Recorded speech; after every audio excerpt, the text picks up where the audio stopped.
दोस्तों, अगर आप लोग भी जानना चाहते हो भाई शनिवार को धरती पर जो चीनी रॉकेट जो गिरने की संभावना है, शनिवार यानी 9 मई को, तो विशेषज्ञों ने इसका समय भी बताया भाई किस टाइम गिरेगा और इसकी एग्जैक्ट डेट भी बताई भाई 9 मई को ही गिर सकता है। ठीक है, तो अगर आप इस पूरी खबर को डिटेल के साथ पढ़ना चाहते हो तो जल्दी देखिए एक बार। जो चाइनीज रॉकेट है लॉन्ग मार्च 5B रॉकेट, लॉन्ग मार्च जो 5B रॉकेट है, जो चाइनीज रॉकेट है 100 फीट लंबा और 21 टन वजनी रॉकेट है, धरती के और भी करीब पहुंच गया है। ठीक है, धीरे धीरे वैज्ञानिकों की चिंता भी बढ़ती जा रही है। क्यों बढ़ती जा रही है? क्योंकि ये बहुत ही ज्यादा वजनी है। एक तो 21 टन इसका वजन है और इसकी लंबाई भी बहुत ज्यादा 100 फीट लंबा है। तो ये जहां पर भी गिरेगा वहां पर खूब तबाही मचाएगा।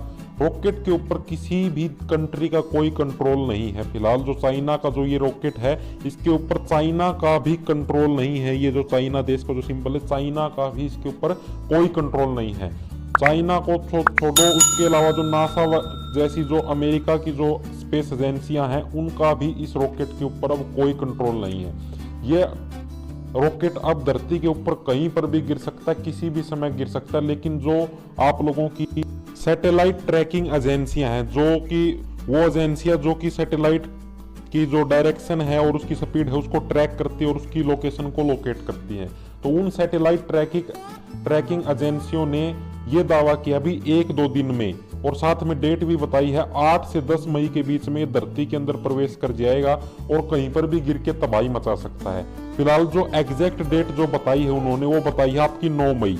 ठीक है, 9 मई को एग्जैक्ट टाइम भी बताया गया है आप लोगों का, सुबह 9:56 पर। 9 मई को सुबह 9:56 पर यह सैटेलाइट धरती के अंदर प्रवेश कर जाएगा और कहीं पर भी गिर सकता है। ठीक है, ये भारतीय समय अनुसार है, सुबह 9:56।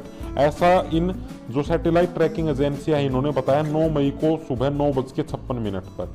ठीक है, और ये गिर कहां कहां पर सकता है, इसके बारे में भी इन एजेंसियों ने बताया है कि ये न्यूयॉर्क आपका जो अमेरिका का शहर है, और Rio de Janeiro, Legos, Beijing जो कि चीन का ही शहर है, और सिडनी यानी ऑस्ट्रेलिया के आसपास, और जो आपका न्यूजीलैंड है, इन 4-5 देशों के अंदर ये गिर सकता है। इसके अंदर इंडिया भी शामिल है।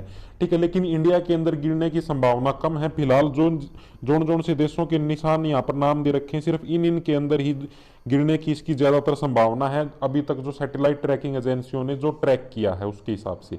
ठीक है, मतलब अब ये मिनटों के हिसाब से अपनी स्पीड को बदल रहा है, अपनी डायरेक्शन को बदल रहा है, तो ये अंदाजा लगाना मुश्किल है कि ये क्या भारत के अंदर भी आएगा या नहीं आएगा। फिलहाल जो ट्रैकिंग एजेंसियां हैं, सैटेलाइट ट्रैकिंग एजेंसियां, उन्होंने ये कहा भाई भारत के अंदर अभी इसकी गिरने की संभावना बहुत ही कम है, लेकिन क्या पता अगर ये रास्ता बदल ले तो गिर भी सकता है।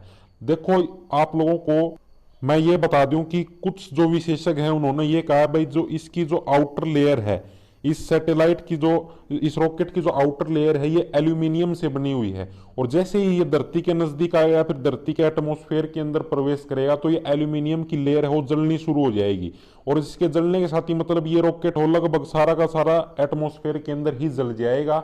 लेकिन फिर भी इसका जो जलने के बाद जो भी इसका मलबा बचेगा वो कहीं पर भी गिर सकता है, आपके रिहायशी इलाके के अंदर भी गिर सकता है और समुद्र के अंदर भी गिर सकता है। वो सब समय के अनुसार ही पता लगेगा। इसकी स्पीड फिलहाल बहुत ही ज्यादा है, 4 मील पर सेकंड है।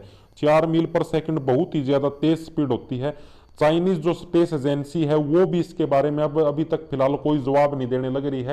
तो इस सैटेलाइट इस रॉकेट के बारे में भी इन्होंने कुछ नहीं बताया था, भाई ये रॉकेट हमारे से आउट ऑफ कंट्रोल हो गया है और ये गिर सकता है आप लोगों के पास धरती पर।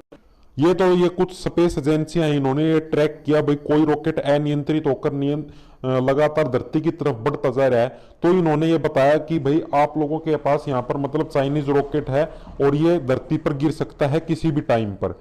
ठीक है, चीनी सरकार ने भी अभी तक इसके ऊपर कोई टिप्पणी नहीं की है, लेकिन जो चीन का जो एक न्यूज एजेंसी ग्लोबल टाइम्स, उसने ये कहा भाई ये मतलब इतना ज्यादा खतरा नहीं होगा, ये अपने आप ही लगभग एटमॉस्फेयर के अंदर जल के राख हो सकता है। चीन की एक जिद की वजह से ये सब होने लग रहा है। चीन की एक जिद है कि ये ऐसे कह रहे हैं हम लोग अंतरिक्ष के अंदर खुद का स्पेस सेंटर, खुद का स्पेस स्टेशन स्थापित करेंगे।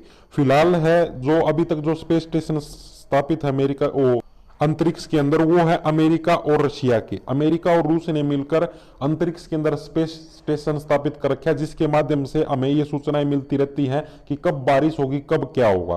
ठीक है, लेकिन चीन ऐसे कह रहा है मैं खुद का अपना इंडिपेंडेंट अलग से एक स्पेस स्टेशन बनाऊंगा, मैं किसी के ऊपर डिपेंड नहीं रहूंगा। इसी चक्कर में वो लगातार अंतरिक्ष के अंदर उसने एक मॉड्यूल भेजा है स्पेस स्टेशन के लिए इस रॉकेट के माध्यम से। ठीक है, और वो मॉड्यूल तो उस रॉकेट ने पहुंचा दिया, वहां पर स्थापित कर दिया, लेकिन आते वक्त, वापस आते वक्त ये आउट ऑफ कंट्रोल हो चुका है, जिसकी वजह से ये अब कहीं पर भी गिर सकता है, कहीं पर भी तबाही मचा सकता है भारी वाली। ठीक है, अभी चीन ने ऐसा भी कहा है कि ये तो अभी एक ही रॉकेट है, हम अभी 11 रॉकेट और भेजेंगे और 2022 के अंत तक हमारा पूरा पूरा खुद का स्पेस सैटेलाइट शुरू हो जाएगा, जिसका नाम तियाने होगा। ठीक है, स्पेस सैटेलाइट का नाम। तो इस प्रकार से आप लोग ये भी समझ सकते हो, अभी तो 11 ऐसे रॉकेट और भेजेंगे ये, और उनकी भी कोई गारंटी नहीं है कि वो कब आउट ऑफ कंट्रोल हो जाए।